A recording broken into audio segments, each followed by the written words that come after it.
आज हम बात करेंगे इनकम टैक्स के एमसीक्यूज के ऊपर।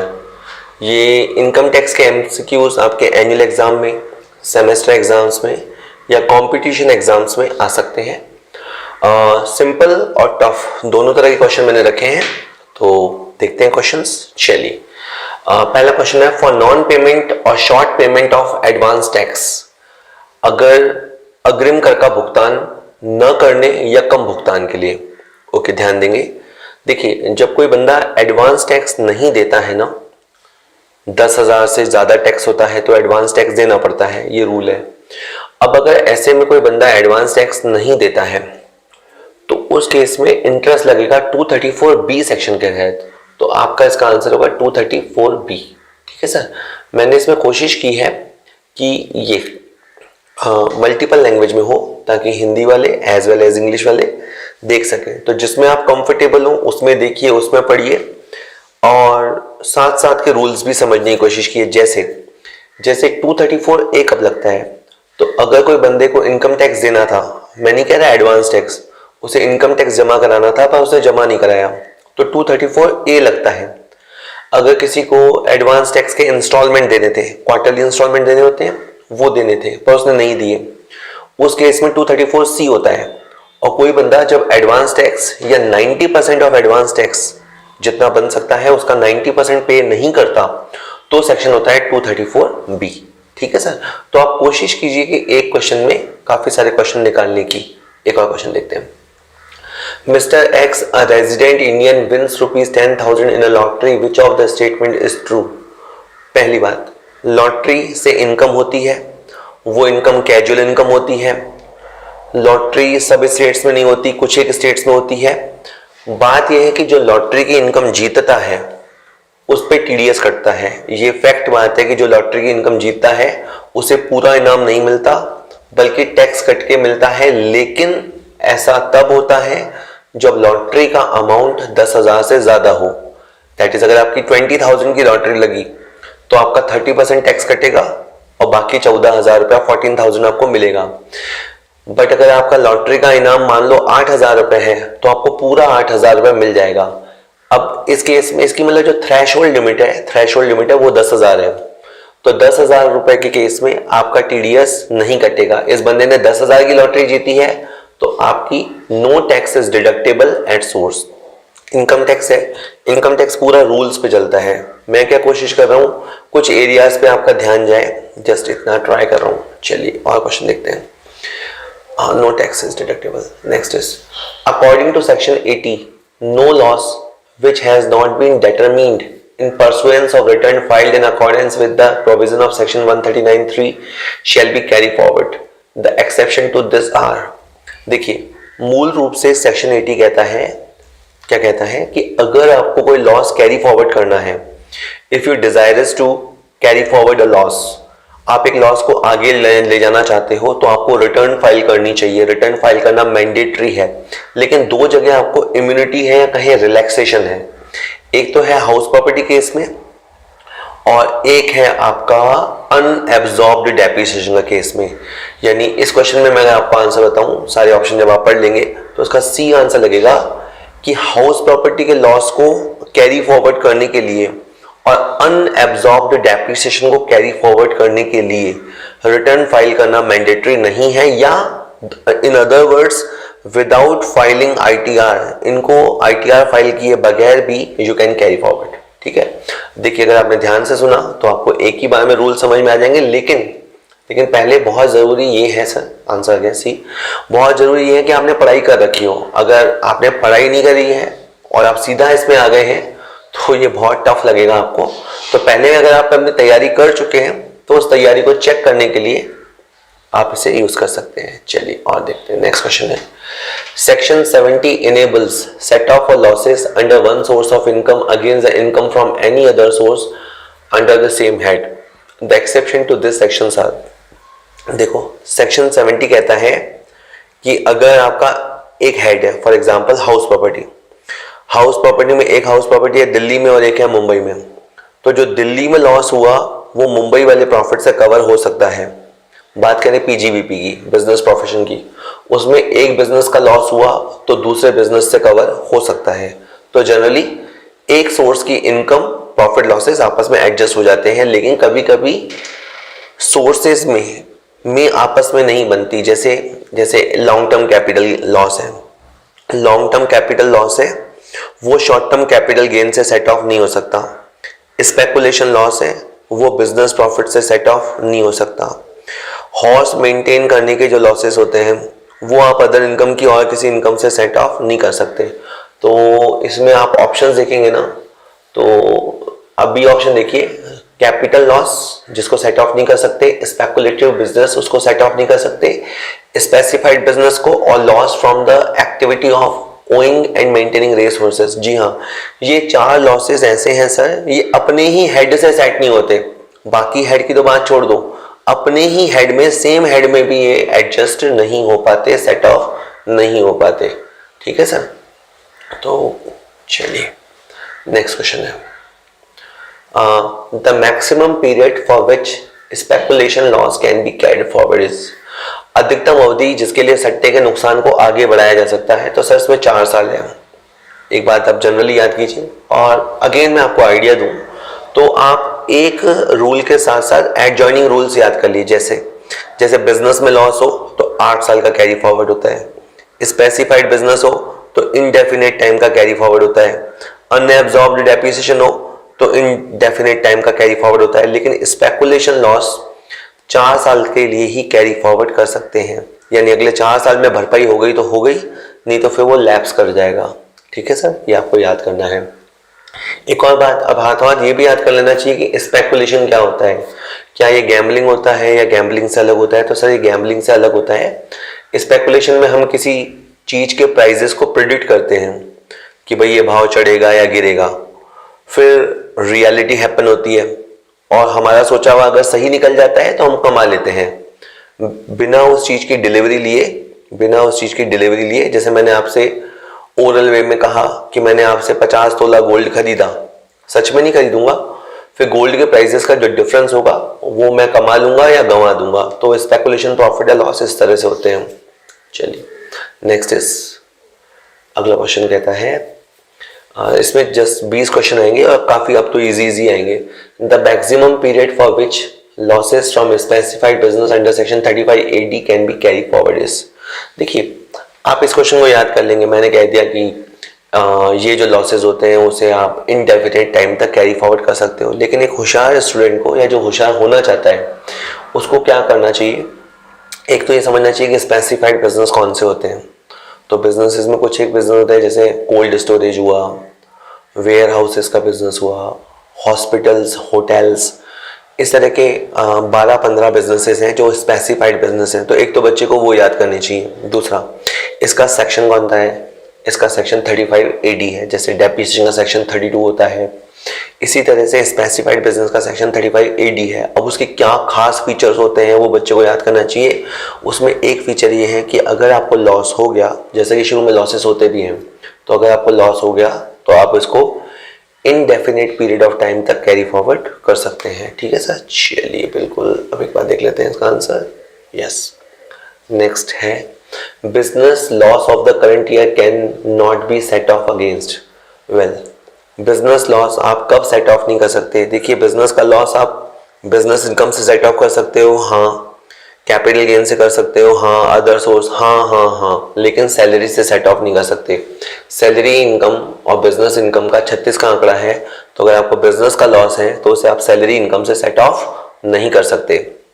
वेल, नेक्स्ट क्वेश्चन है, what is the basic exemption limit for a woman assessee for assessment year 2021 who turned 60 years on 2 April 2020? Well, देखो अगर असेसमेंट ईयर 2021 है तो आपका प्रीवियस ईयर हुआ 19-20, कहीं लिख लीजिए। अब ये जो एंड होता है, आपका जो प्रीवियस ईयर एंड होता है वो एंड होता है 31 मार्च 2020 को। अब ये जो मैडम जी हैं वो 60 साल की हुई हैं, लेकिन वो 60 साल की हुई हैं 2 अप्रैल को। कहने का मतलब है जब हमारा ईयर चल रहा था, प्रीवियस ईयर चल रहा था, तब तक वो आंटी जी 60 इयर्स की नहीं हुई। तो इनको अपन जो सीनियर सिटीजन का बेनिफिट होता है वो नहीं दे सकते, तो इनके लिए बेसिक एग्जामिशन लिमिट 2.5 लाख होगी। वुमन होने से या मैन होने से कोई फर्क नहीं पड़ता, एज से फर्क पड़ता है, लेकिन इनकी एज हमारे प्रीवियस ईयर में 60 ईयर नहीं हुई है। सो इनके लिए बेसिक एग्जामिशन लिमिट 2.5 लाख होगी, यानी 2.5 लाख इनकम होने पे या उससे कम होने पर टैक्स नहीं लगेगा, उससे इनकम ज्यादा होगी तो टैक्स लग सकता है। ठीक है सर, चलिए इसका आंसर देख लेते हैं, 2.5 लाख। वेल 8 क्वेश्चन हो गया। देखिए what is the rate of surcharge applicable to individual having total income of 2.5 crore. Well अगर कोई इंडिविजुअल है तो वो सरचार्ज कितना देगा, तो देखिए सरचार्ज जो है वो है सर 10, 15, 25 और 37। ठीक है, अगर आपकी इनकम 50 लाख से नीचे है तो आपको सरचार्ज देना ही नहीं है। 50 लाख से 1 करोड़ हो तो आपको सरचार्ज, 50 लाख से 1 करोड़ हो तो आपको सरचार्ज देना है 10%। वेल अगर आपकी इनकम 1 करोड़ से 2 करोड़ है, 1 करोड़ से 2 करोड़ है तो 15%, 2 करोड़ से 5 करोड़ है तो 25%। तो मैंने अभी बोला कि अगर आपकी इनकम 2 करोड़ से 5 करोड़ के बीच है, जैसे कि इनकी इसकी इनकम 2.5 करोड़ है, 2 करोड़ और 5 करोड़ के बीच में, तो इसको 25% सरचार्ज लगेगा, 25% सरचार्ज लगेगा। 5 करोड़ से ज़्यादा इनकम वाले इंडिविजुअल पर 37% सरचार्ज लगता है। हमें पता है पहले इनकम टैक्स होता है, फिर सरचार्ज होता है और फिर हेल्थ एंड एजुकेशन सेस होता है। ठीक है सर, तो आप इसे याद कीजिएगा। और मैं क्या कह रहा हूँ कि इसमें आप केवल इस पॉइंट को याद करने की कोशिश मत करो। यहाँ से आपको समझ में आया एरिया ऑफ लर्निंग सरचार्ज, तो सरचार्ज कब लगता है, किस पे लगता है, वो सारा याद करना है। तो इन क्वेश्चनों को आप एक तरीका बनाओ अपने एरियाज को आइडेंटिफाई करने का। फिर क्वेश्चन तो कितने ही बन सकते हैं, एंडलेस क्वेश्चन है।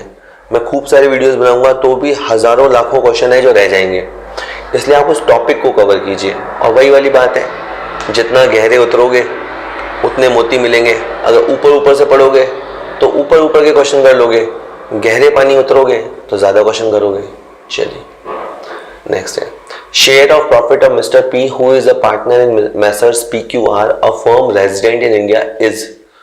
वेल देखो, मान लो एक फर्म है, उसका नाम है PQR, उसने मान लो 3 लाख कमाया, 3 लाख कमाया और मान लेते हैं पी के हिस्से में 1 लाख रुपए आया, तो अब उस 1 लाख का क्या होगा, तो सर वो 1 लाख रुपए एग्जेम्प्ट होगा। तो सर इसका पहले तो आंसर लिख देते हैं ए, एग्जेम्प्ट फ्रॉम टैक्स। बात है कि सर ऐसा क्यों, देखिए फर्म जब पैसा कमाती है तो उस पर 30% टैक्स लगता है, फर्म पे 30% टैक्स लगता है। तो उसी प्रॉफिट का जब बंटवारा होता है तो दोबारा से टैक्स नहीं लगता। इसीलिए एक रूल याद कर लीजिए कि एक पार्टनर को अपनी फर्म से जो प्रॉफिट का हिस्सा मिलता है वो एग्जेम्प्टेड इनकम है। ठीक है, वो एग्जेम्प्टेड इनकम है। बाकी ये ऑप्शन कि वो बिजनेस इनकम माना जाएगा, वो सैलरी इनकम माना जाएगा, वो अदर सोर्स इनकम माना जाएगा, ये सब बकवास है। पार्टनर को मिलने वाला हिस्सा एग्जेम्प्ट होता है। अगर आपको लग रहा है कि बहुत रिपीट हो रहा है तो आप स्किप करके तेज शार्प स्किप करके पढ़ सकते हैं। और अगर आपको एक बार में नहीं समझ में आता तो मैं आपको कहूँगा कि आप 2 बार वीडियो सुनिए, आपको डेफिनेट समझ में आएगा। और जो काम की बातें नोट कर लो तो बहुत ही अच्छा। नेक्स्ट इज आधा पेपर हो गया है। The maximum amount of rebate allowable under section 87A for assessment year 2021 is. Well rebate वो भी 87A वाली, ये रिबेट मिलती है टैक्स कैलकुलेट होने के बाद। उनको मिलती है जिनकी टोटल इनकम 5 लाख से नीचे हो या 5 लाख तक हो, 5 लाख को एक्सीड ना करे, 5 लाख तक हो, और 12,500 होती है, तो 12,500 की लिमिट है। तो अब आप देखिए पहला ऑप्शन सही है, ए 12,500 if total income does not exceed 5 lakh rupees. तो देखिए रिबेट क्यों डाला गया प्रोविजन, स्मॉल टैक्स पेयर्स को मोटिवेट करने के लिए। उनको कहा कि आप चिंता मत करो, अगर आपकी इनकम 5 लाख तक भी होगी ना तो हम आपसे टैक्स नहीं लेंगे।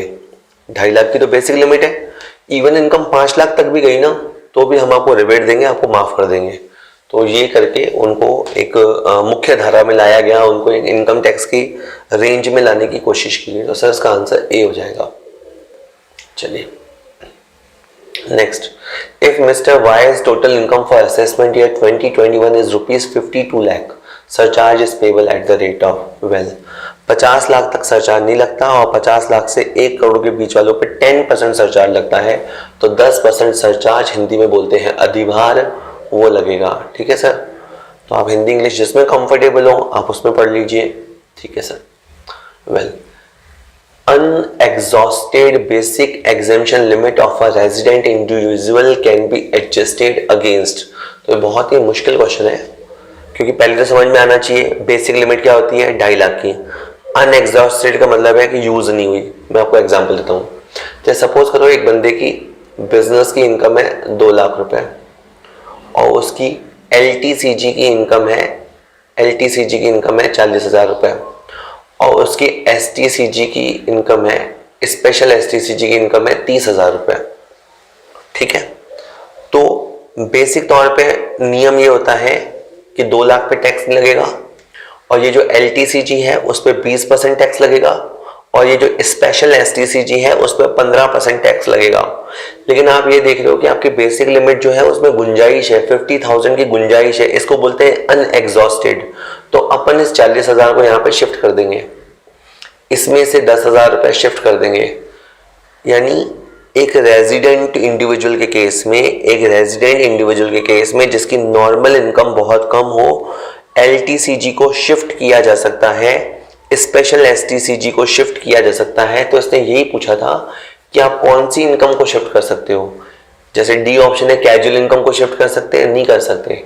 LTCG जो 112 सेक्शन में आता है उसे yes it can be shifted for unexhausted limit, and under section 111A जिसको स्पेशल STCG बोलते हैं, this profit again can be utilised और you can say shifted.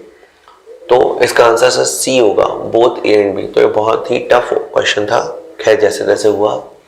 Well, next question है वही question, unexhausted basic exemption limit of a non resident individual can be adjusted against. देखिए, अगर कोई बंदा नॉन रेजिडेंट है, रेजिडेंट कैसे होता है, नॉन रेजिडेंट कैसे होता है, इस पे एक सेपरेट चैप्टर है। तो अगर कोई बंदा नॉन रेजिडेंट है तो उसके लिए बेसिक एग्जेम्पशन लिमिट 2.5 लाख है और अनएग्जॉस्टेड के लिए वो किसी भी तरह की शिफ्टिंग यूज नहीं कर सकता। ठीक है, कोई किसी भी तरह की कहीं शिफ्टिंग यूज नहीं कर सकता। तो इसका आंसर होगा D, neither A nor be. ना तो वो LTCG को शिफ्ट कर सकता है, ना वो स्पेशल STCG को शिफ्ट कर सकता है, उसका टैक्स उसे भरना ही पड़ेगा। ठीक है, चलिए थोड़ा हैवी हो रहा है मामला, आसान क्वेश्चन देखते हैं, अगला देखते हैं क्या आता है। वेल, 72 ईयर के हैं, 72 ईयर की एज है मिस्टर श्रीवास्तव की। उन्होंने जनरल इंश्योरेंस करवाया है, हेल्थ इंश्योरेंस करवाया है। मई के महीने में उन्होंने चेक से दिए हैं 52,000 और कैश से दिए हैं 4,000 रुपए। तो एक तो उनकी एज अच्छी है 72,000 और एक इन्होंने कैश से जो पेमेंट किया हेल्थ इंश्योरेंस में, वो एडमिसिबल नहीं है।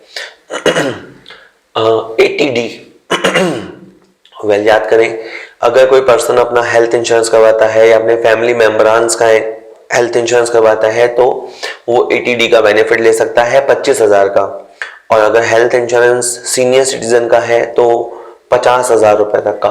तो इसने अगर 52,000 पे किया है तो भी इसे बेनिफिट केवल और केवल 50,000 का मिलेगा, 50,000 का बेनिफिट मिलेगा।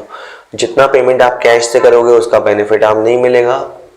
ठीक है सर, तो इसका आंसर बी हो जाएगा 50,000। चलिए नेक्स्ट क्वेश्चन है, mister Ramesh pays a rent of 5,000 per month. His total income is 280,000. That is the gross total income as reduced by deduction under chapter 6A. Except word है, except section 80GG.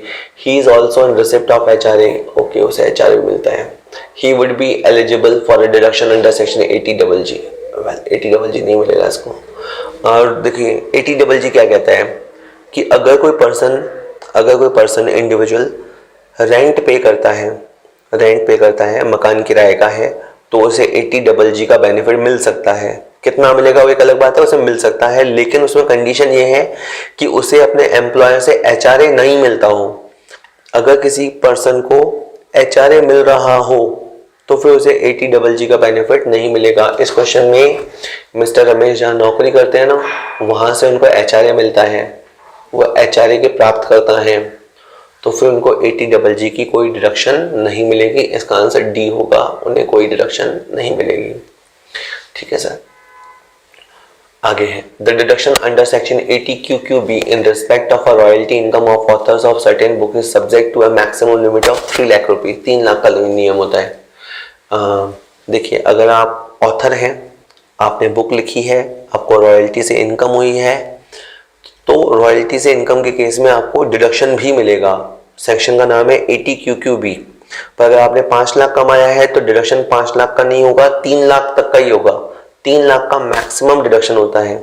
उसमें भी books का type होता है कि books ऐसी general brochure नहीं होना चाहिए, बुक रिव्यू नेचर की नहीं होनी चाहिए। तो कुछ रूल्स हैं उसमें कि कुछ खास तरह की किताबें लिखने वाले ऑथर को ही 80QQB का बेनिफिट मिलेगा। थोड़ा आप और याद करेंगे तो यूं याद कीजिए कि ये बेनिफिट इसलिए दिया गया होगा ताकि बुक राइटिंग को प्रमोशन मिले, लोग बुक राइटिंग करें, उनको कहें मोटिवेट करने के लिए ये डिडक्शन डाला गया होगा। नेक्स्ट, 3 लाख आ गया। वेल, बस 2-3 क्वेश्चन और हैं। Under section 80GGB deduction is allowable in respect of contribution to a political parties by. Well, 2 section है बेटा, ध्यान रखिएगा। एक तो है GGB और एक है GGC। पहले मैं GGC बताता हूँ। कोई भी बंदा पॉलिटिकल पार्टी को डोनेट करेगा तो डिडक्शन मिलेगा 80GGC में, लेकिन कंपनीज अगर डोनेशन करेंगी तो उनको डिडक्शन मिलेगा 80GGB में। तो इसका आंसर आएगा an Indian company. When an Indian company contributes to a political party, ठीक है, उसमें भी पॉलिटिकल पार्टी ऐसी होनी चाहिए जिसने पीपल्स रिप्रेजेंटेशन एक्ट में अपना रजिस्ट्रेशन करवा रखा हो। तो जितना भी आप डोनेशन देंगे आप उसका बेनिफिट ले सकते हो, लेकिन GGB और GGC ये दोनों अलग अलग हैं। ठीक है, थोड़ा सा याद कर लेना। ठीक है, नेक्स्ट पॉइंट है deduction under section 80C in respect of life insurance premium contribution to provident fund etcetera allowed to individual and HUF। अगर कोई इंडिविजुअल है या कोई HUF है तो वो PPF में पैसा जमा कराएगा, जैसे बैंक वगैरह में PPF अकाउंट खुलवाएगा या पोस्ट ऑफिस में खुलवाएगा, लाइफ इंश्योरेंस प्रीमियम पे करेगा। देखिए, C और D में टाइट कॉल है। C में लिखा है इंडिविजुअल और HUF को बेनिफिट मिलेगा, D में लिखा है इंडिविजुअल या HUF को मिलेगा बेनिफिट जो कि रेजिडेंट हो इंडिया में। तो देखिए, 80C के लिए रेजिडेंट होने की जरूरत नहीं है। 80C में इंडिविजुअल और HUF को वैसे ही बेनिफिट मिलेगा। देखिए, अभी अपन बैठे हैं तो इतना लोड नहीं है, एग्जाम में होता तो शायद मुझे भी टेंशन होता है इसमें C है कि D है। तो एक बार आप अच्छे से देखना, इसका आंसर C होना चाहिए। ठीक है सर, ठीक है। क्योंकि देखिए, कोशिश करते हैं कि रूल्स सावधानी से बताएं, लेकिन मिस्टेक हो सकती है। तो एक बार आप बुक से, और वो भी ऑथेंटिक बुक से क्रॉस वेरीफाई करोगे तो ज़्यादा अच्छा होगा। लास्ट क्वेश्चन है an assessee has paid the life insurance premium of 25,000 during the previous year for a policy of rupees 1 lakh taken on April 2016। वेल, पॉलिसी आपने 2016 में ली है, यानी 2012 के बाद ली है, तो आपको 10% की डिडक्शन मिलेगी। जैसे अगर आपकी पॉलिसी 1 लाख की है तो आपको 10,000 का बेनिफिट मिलेगा। अब कोई बंदा ये कहता है सर मैंने तो 25,000 चुका है, मैंने 25,000 पे किए तो मुझे 80C में बेनिफिट मिलना चाहिए 25 का। लेकिन देखिए, आजकल जो रूल है वो ये है कि पॉलिसी वैल्यू का 10% ही आपको डिडक्शन मिल सकता है। तो सर आपका आंसर ए ऑप्शन कहता है कि 80C में डिडक्शन नहीं मिलेगा, ये तो गलत है। बी कहता है 20,000 मिलेगा, सी कहता है 25 मिलेगा। इसका आंसर डी होगा सर। आपको 80C में डिडक्शन अलाउ होगा, बट ओनली एंड ओनली 10,000 रुपये। ओके, अप्रैल 2012 से पहले होता तो 20% का रूल होता था। ठीक है सर, चलिए okay, thank you very much. ये खत्म हो गई है शीट। चलिए और भी वीडियोस बनाऊंगा, अच्छे लगे तो देखिएगा। Okay, thank you.